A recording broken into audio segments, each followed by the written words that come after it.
Okay. The expanse of emptiness, and probably wisdom here will never be sherab, but will be yeshe. And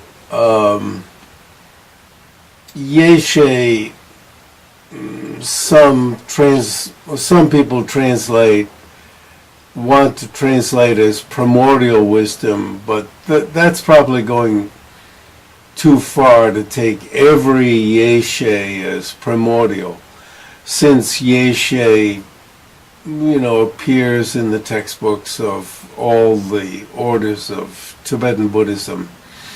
And I take the more general translation as just pristine wisdom. So, but emptiness and wisdom is an okay translation as the earlier Hopkins. Is he the senior Hopkins, or maybe he's the junior Hopkins? The junior Hopkins. And there's no need to change it to pristine wisdom, although I suppose the senior Hopkins is going to insist on that. But actually, he's being rather kind to Junior and can see the value in the single word translation. It used to be exalted wisdom. Yes, and it used to be way back, because I was willing to, that's a good point, I was willing to confine myself when I was beginning to translate, and I knew that this, I don't know how I knew, but I knew this didn't fit with, I knew that I couldn't come up with, at that point, with a single word that would fit other systems, but exalted would fit Gelug, I figured, but at least if it fit one system, that would be pretty good at that point. So that was infant Hopkins, and then kept broadening it. The basis of, you see, and it says liberation here, but as I was explaining last time, actually the word here is release.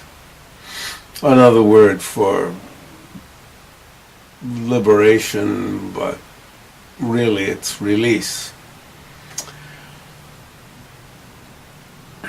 So the basis of release and the basis of mistake are the same. So there's one basis. And when we look into this vocabulary, the vocabulary itself is a pointing out.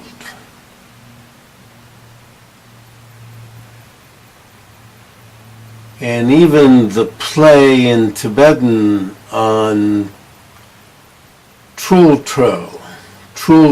ki shi, the basis of trul, mistake, trul, release. Trul ki shi.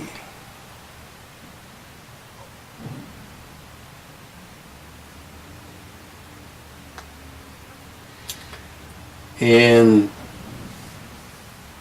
with Khetsun Sangpo's accent, sometimes you couldn't tell when he was saying trul, mistake, whether he was saying trul or trul, whether he was saying mistake or release.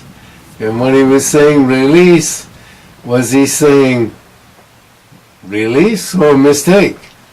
And that itself, you see, because this one thing is that with respect to which you're making a mistake or you're figuring it out and getting release. That itself was pointing out.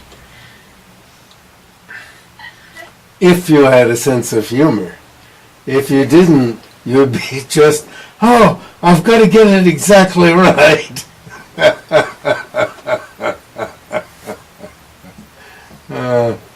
was lovely.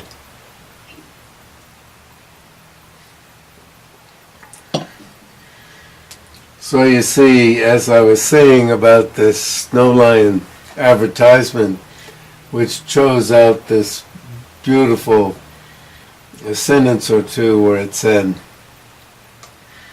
where the liberated person was saying, you've got to go out in the forest for, I don't know, it was 6 months or a year or 2 years, and look under stones for your mind.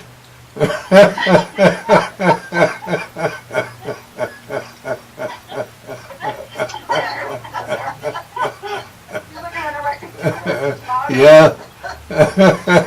Yeah. You know, you look under wastebaskets and yeah. You know, that's how seriously you take it.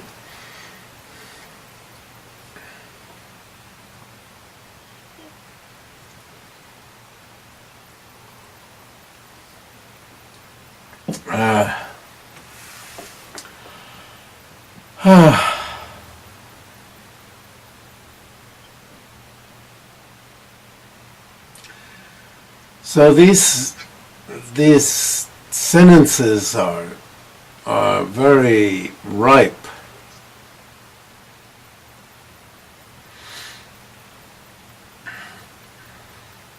I used to ask, what is it that we could realize that would make lust and hatred impossible? The external expanse is the expanse of the sky.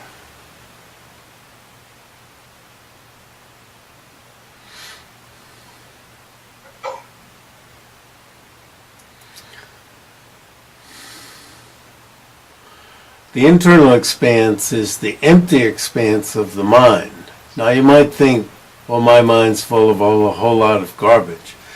But you know, those moments when you look into the mind, those fleeting moments or whenever, and you get a sense of the vastness of the mind. That's the internal expanse. The secret expanse is the wisdom mind released from all the extremes. Once the mind expanse has been purified. In the middle way, so that means madhyamaka, this is called having separated from all conceptual proliferation. I've got a cold. I'm at the end of, well, the end. From all, so I don't know how long I'll last today. From all conceptual proliferations, without anything to point to. In other words, you've done the search and you can't find anything. And with the 8 extremes, remember at the beginning of Nagarjuna's treatise on the middle, there's an obeisance to dependent arising, free from the 8 extremes, free from the 8 extremes of production. Production, first 4 of production from self, other, both, neither. Sorry, from production, sorry, not the, well, it's not just the 4. Self, other, both, neither. Coming, going, sameness, difference. So those are the 8. A complete cessation of all proliferations.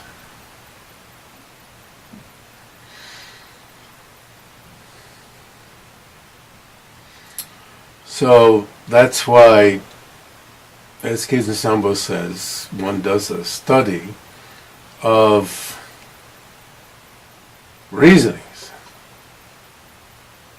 This inconceivable emptiness, having passed beyond all conceptual proliferations, is the middle way view, free from proliferations. Why are they called proliferations? Because once they get started, they multiply. Isn't the mind like this?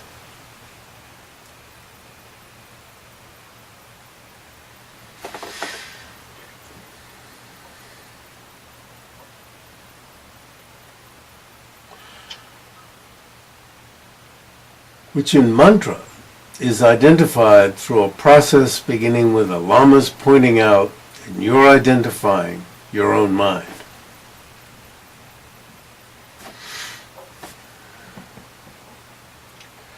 So, if you've got to go out and look under rocks and so forth, that means you didn't get it when it was pointed out.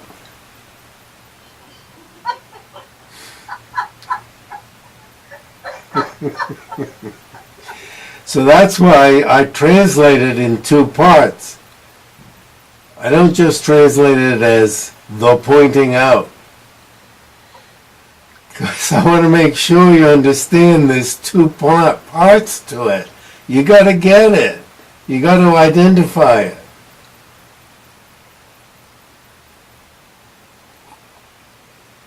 And that's what the Tibetan word means, ngotraba. You know, let's say you're standing up on a balcony with your Lama, and the Lama, you want to know who, you know, Dingo Kenze Rinpoche is. You know, this is back 20 years ago. And then you're standing up there with so-and-so Lama. And the Lama says, oh, that's him over there.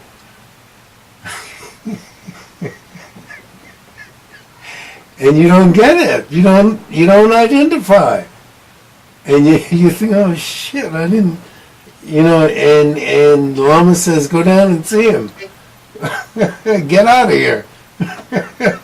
You go downstairs, you don't have any idea where to go.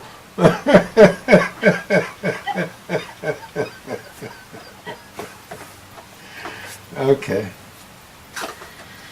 So then, the next paragraph is an example of the pointing out.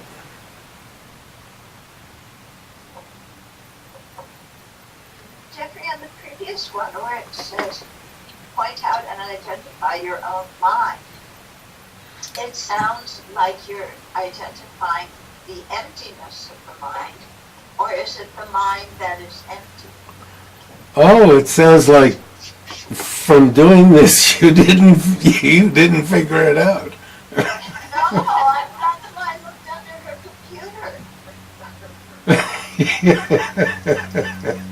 Yeah, I mean, from where the mind arises, then where it dwells, and finally into what it ceases.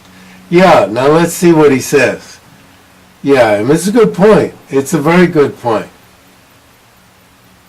Because identifying your own mind, and then from the next paragraph you might think he's going on to something else, but I'm just saying, oh, here it is. And we've done this before, and you might say, somebody might say, oh my God, don't do this again. Or you might say, oh, here's another chance. And maybe something's gonna click this time. And maybe even the exact same thing's gonna be said, but it's gonna click. Do you follow? Or you're gonna think, get me out of here. I don't want to hear it again. But even if you think that, it might. So, I don't know why there's an indent here. These are called, there shouldn't be an indent.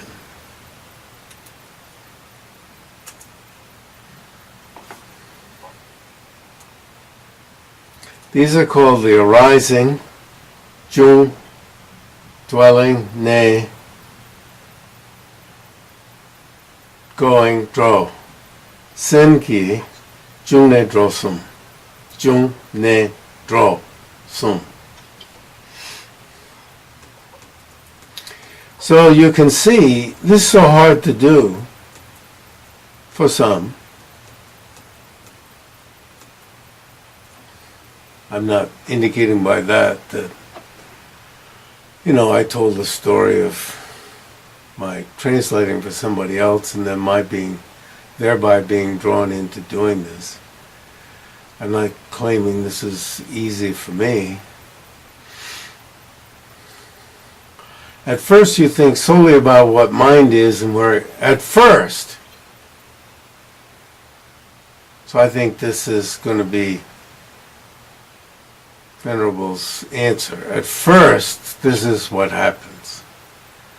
Maybe you could have at first colon, but you think solely about what mind is and where it comes from.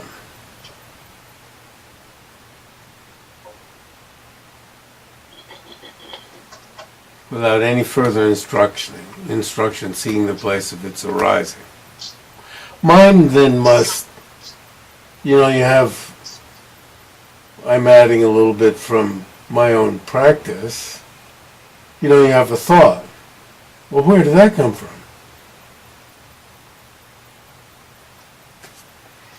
Now, if you're a Tarba, you think, well, that came from Pakcha, because she, refers to some teaching she got. And she's satisfied with that. That came from Pakcha. And she kind of feels she has the answer then. Or, I think I had the pointing out to me once and I didn't do it. yeah. Or she feels something stored in neurons.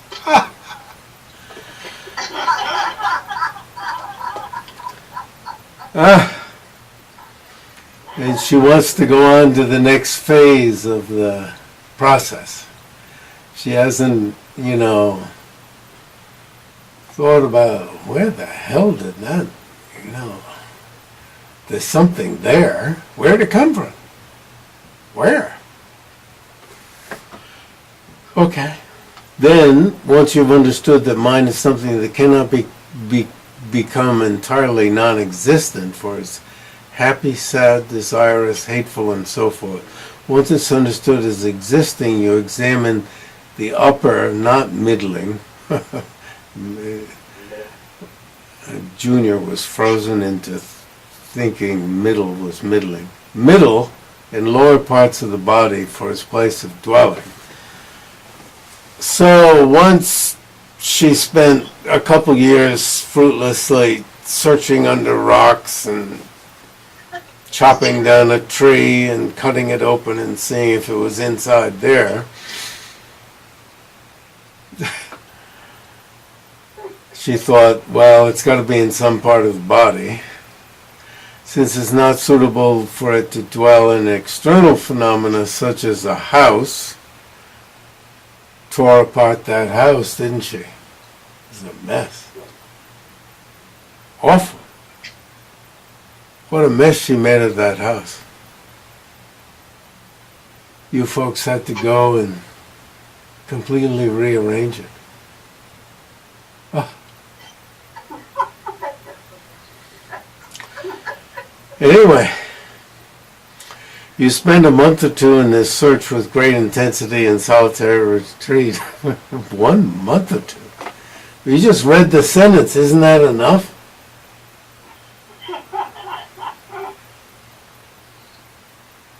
What would you do for a month or two in solitary retreat? Turn on the TV? Sleep? Pray? Whereupon you understand that mind has no place of dwelling in the body. I mean, it just said it. I agree. No, Tarba wouldn't agree. She did all that work in science. Then, since last year's or yesterday's mind does not exist today, all those thoughts that we thought rattling on, they don't exist today. But they did exist. You were happy, I was happy, sad, cried, laughed. Things were so funny.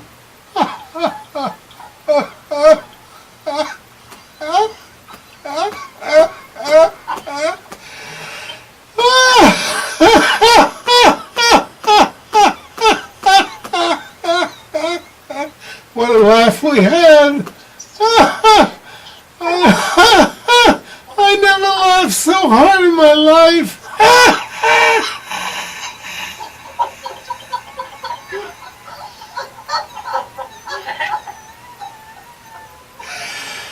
Oh my God! I couldn't breathe.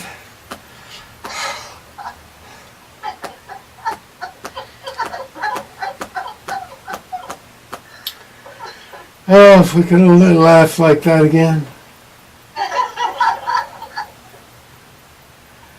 Oh, we could turn on Colbert, couldn't we? Yeah.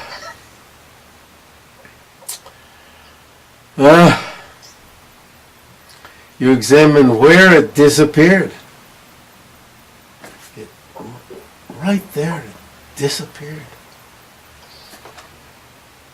Into what it ceased? Into what did it cease? You know, what is the entity of the place of cessation? What is the place of cessation of this mind? You know, it stopped. Cessation ceased. It stopped somewhere, right?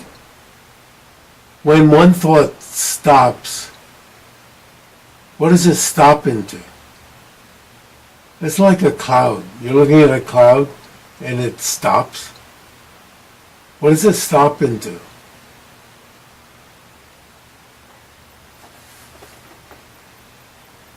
And it's forgotten, even. Or remembered. At this point, you arrive at something that is empty. That's just what Venerable said. When this has, to a good measure, has to a measure, but to a good measure, good just means to quite a bit, been understood, the teaching of breakthrough is begun.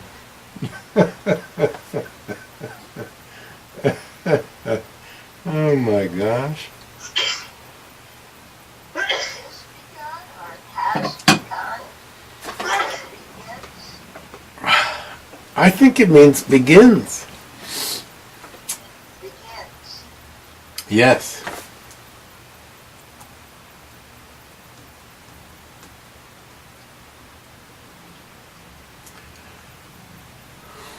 Once the eight extremes are stopped, this empty expanse that is the mode of being of the mind is identified, not merely as like space, but as an entity of wisdom.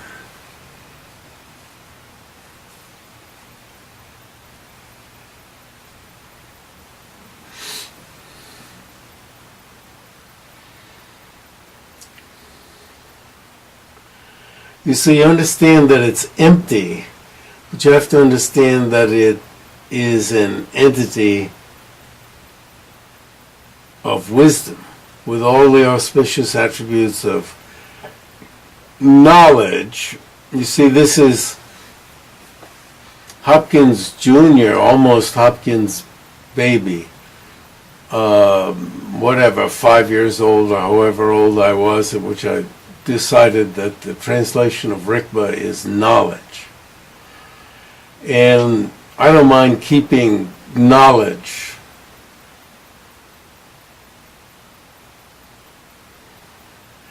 It doesn't mean the object knowledge, but knowledge. It just plain is knowledge. One of the meanings of Rigpa, and I still stick with this from whatever age that was, I know where I was standing when I put this together, it's knowledge.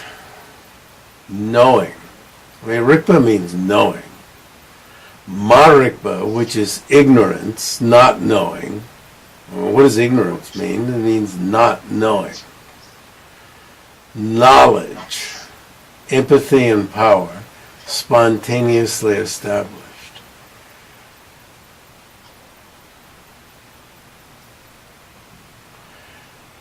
Now, what he's now saying is, if you go to the other side and say the opposite, if everything is considered to be conceptually elaborative and is denied, now, a lot of people hold this nowadays, concluding that all is actually non-existent, then what would be the point of practice? This is 20th century, 21st century, 19th century, I don't know, it's been going on for millennia. You know, why waste your time, as the Indian nihilists say, giving your money to people of the cloth, clerics? At minimum, have a good time.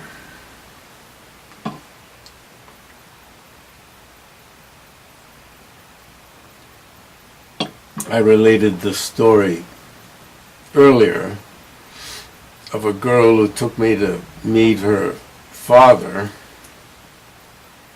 who was a nihilist in India. And I never met a blacker mind,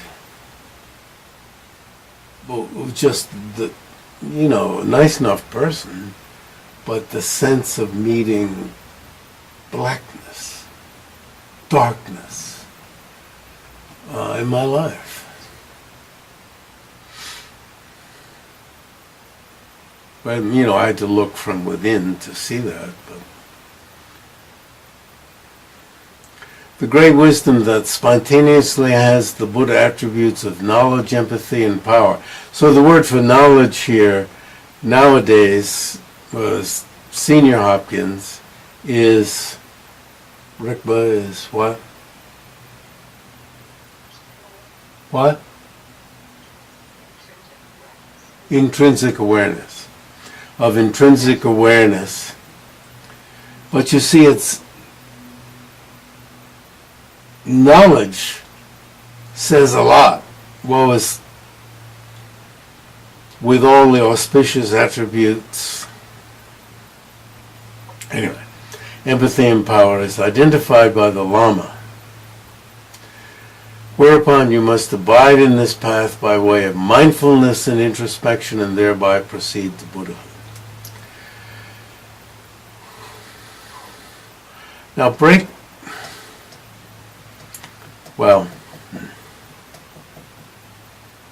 what's the Tibetan for knowledge here? Rikpa. But, Yeah. So, but you always have different, you always use the same translation term for one Tibetan word.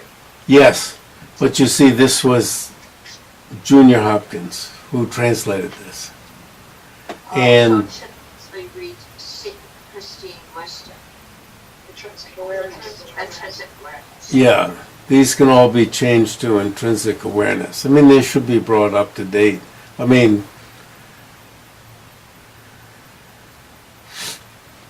but I did leave this term just because Junior Hopkins was based on Baby Hopkins. And Baby Hopkins did something really smart.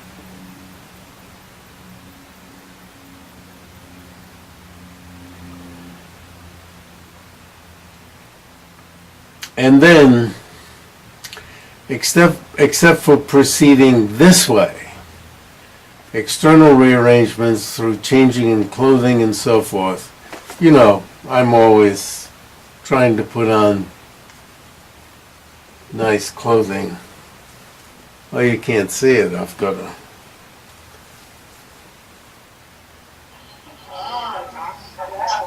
It bestows on me all sorts of holiness and so forth.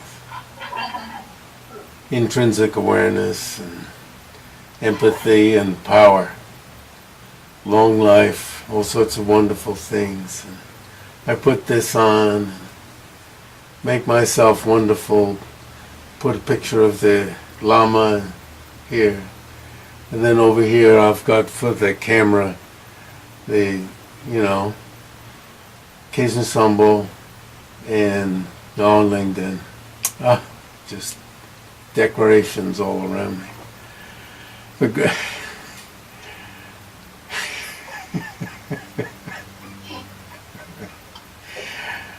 Cannot achieve Buddha. Oh my gosh, these won't achieve Buddhahood.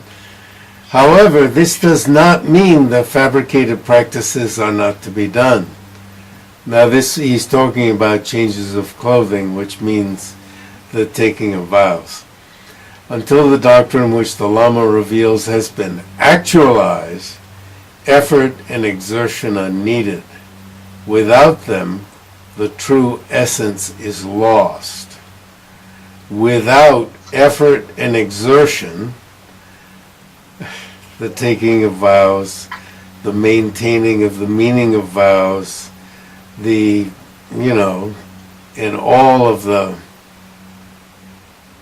all that's entailed by the practices that require effort and exertion, and the maintaining of mindfulness and introspection are absolutely needed. Otherwise, the true essence is lost. By relying on mindfulness and introspection, the potencies of wisdom are gradually fulfilled, like a moon shining in darkness. Otherwise, we're just plain dark. Moon shining in darkness, shining forth from within. Not from the outside. Unimpeded knowledge, unimpeded intrinsic awareness dawns. When intrinsic awareness shines forth from within, all phenomena, asserted as conventional or ultimate, are simultaneously released, whereupon the realization of the great self-release is generated.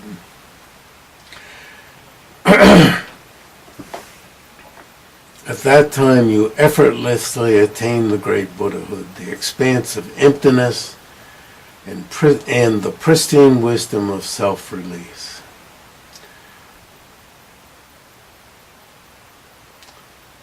No matter how many or what types of external objects appear, because internal appearances have been brought to fulfillment, attachment is not generated.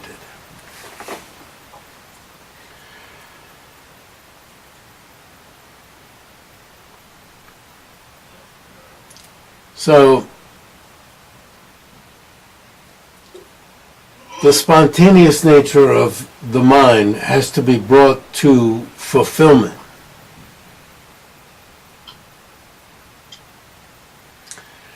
And breakthrough is needed to break through the hardness of the covering of the conceptuality of the afflictions, to see the naked reality. So these two aspects are required. Attachment is not generated.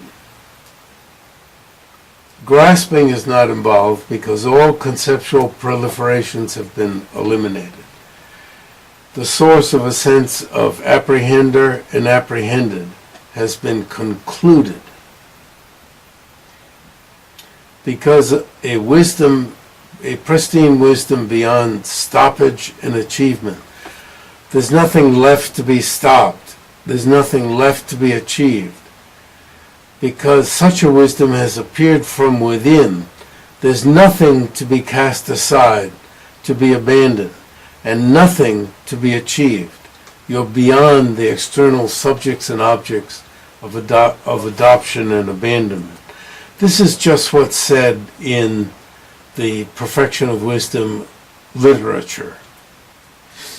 This is not unique to, these statements of being beyond adoption and abandonment is not unique to the great completeness. But the method of getting to that state is unique.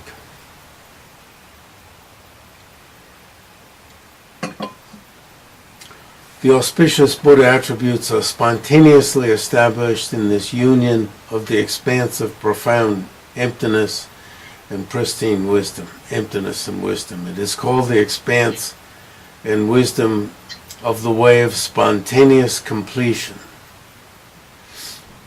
Why? Just as a snake, if somebody ties up a snake into many knots, the snake can free itself. Something gets going in the mind such that the mind can free itself from its problems. Just as a snake, if somebody comes and ties it into a bunch of knots, the snake can unravel those knots.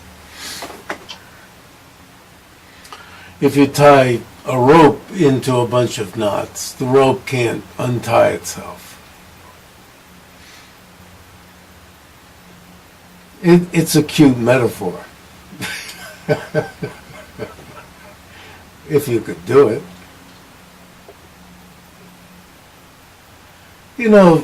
Some of the karmic techniques must be like that.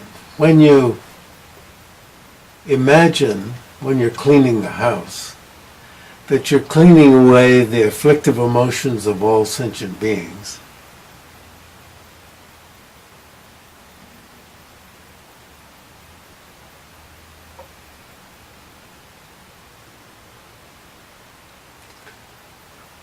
Don't you think that there's some sort of magic in that?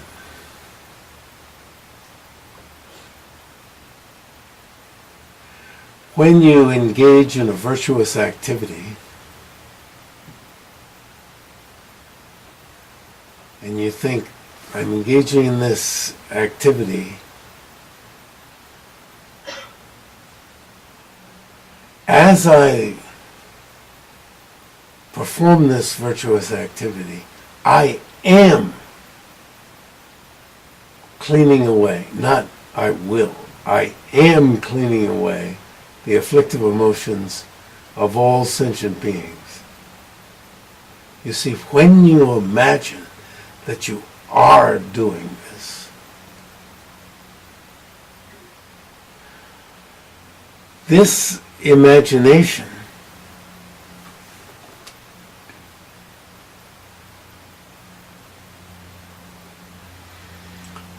must work a magic. Much like the snake untying knots. So now, this is talking about a different level of the path, but it must be quite like this. If it's going to work. Now then, this which when known you are a Buddha and when unknown you wander in cyclic existence. What could that be? Something that if you know it you're a Buddha and if you don't know it you wander in cyclic existence. What is that?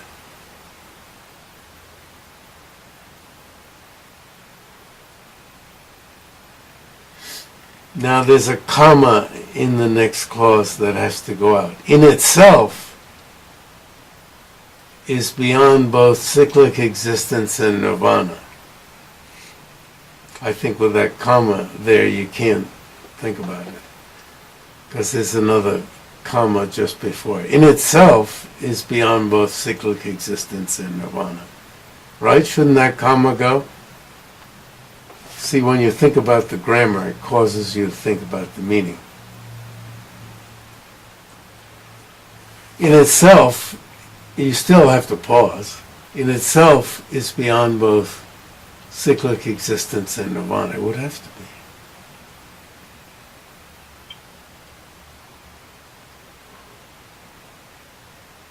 You have arrived at a high place where the proliferations of these two are eliminated.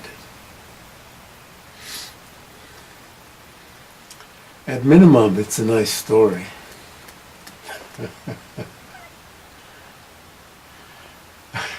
I have to say, this morning I was thinking, oh, I've put together a nice story here, haven't I? See, I was sick, much as I'm sick now, and I was listening to teaching after teaching after teaching by Khetsun Sangpo, and I was living in this huge apartment, faculty apartments on Rugby Road in Charlottesville, and I was living in the living room, huge living room, and I don't know why I was alone. Since I was in the living room, it means that everyone must have been away. Rinpoche had a bedroom. Don Lopez had another bedroom. It was a bathroom, kitchen.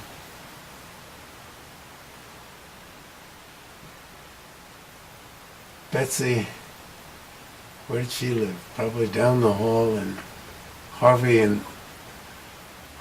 Aronson and Ian Klein's apartment, probably.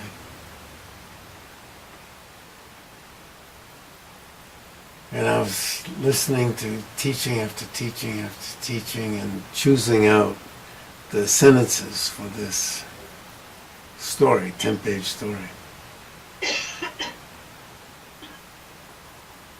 And I was thinking, how nice this is. Because you see, it isn't my story, but I put the sentences together, taking joy in it. Nice story, anyway. You have arrived at you have arrived at a high place where the proliferations of these two are eliminated. Wow. This is like reading a novel where you imagine. You're drawn into imagining. Since the auspicious attributes of a Buddha are completed from within, how could you be reborn in cyclic existence? You need an exclamation point after the question mark. The potencies of the wisdom of a Buddha are complete. Thus, how could the paths of solitary peace of the lesser vehicle be generated? I need another exclamation point. This path, taking, not which takes, taking countless aeons in the sutra system can be accomplished by one mind untying its own knots. It is decided from within. A small mind cannot think. I'm thinking of Locho Rinpoche sitting at the dining table at Uma in Virginia and talking about having a narrow perspective, small perspective, and having a big perspective. The big perspective can think of lots of beings. I'm doing this for many. But the big perspective also can think, my doing this, making this story, is removing the afflictive emotions of sentient beings now.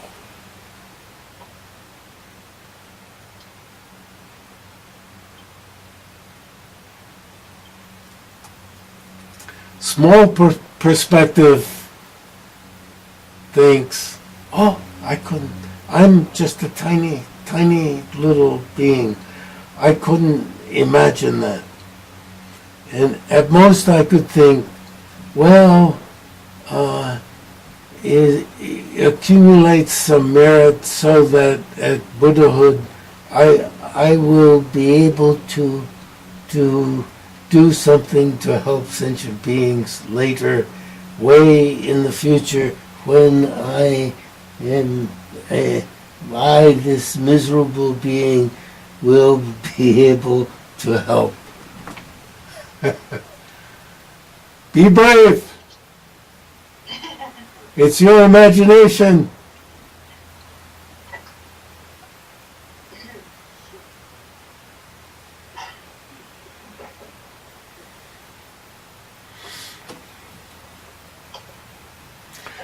The waves of conceptual thought naturally come to a standstill, unobstructive and empty, but without...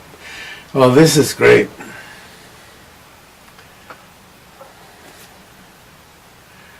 I think we'll leave it for next time.